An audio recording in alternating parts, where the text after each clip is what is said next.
અંકલેશ્વરના સુરવાડી ઓવરબ્રિજ નીચેથી પોલીસના વાહનોના મુદ્દામાલ વચ્ચે અજાણ્યા શખ્સનો ડિકમ્પોઝ હાલતમાં મૃતદેહ મળી આવ્યો હતો।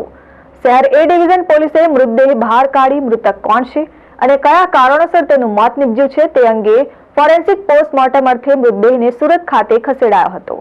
અંકલેશ્વર શહેર એ ડિવિઝન પોલીસ દ્વારા જપ્ત કરવામાં આવેલ વાહનોને હાલ સુરવાડી ગામ ખાતે ઓવરબ્રિજ નીચે યાર્ડ બનાવી મૂકવામાં આવી રહ્યો છે, જ્યાં પોલીસ દ્વારા જીઆરડી જવાનો પણ તૈનાત કરવામાં આવ્યા છે।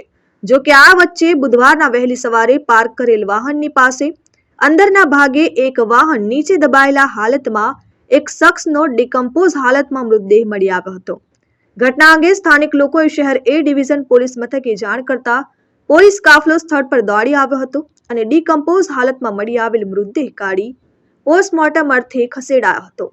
પ્રાથમિક તપાસમાં તેણે પહેરેલ કપડાં જોતા ભિક્ષુક જેવો શખ્સ હોવાનું સામે આવી રહ્યું છે, ત્યારે આ શખ્સ ત્યાં કેવી રીતે પહોંચ્યો અને તેનું મોત ક્યારે અને કેવી રીતે થયું હોય તે અંગે વધુ તપાસ માટે શહેર પોલીસ દ્વારા સુરત ખાતે ફોરેન્સિક પોસ્ટમોર્ટમ અર્થે ખસેડવામાં આવ્યો છે।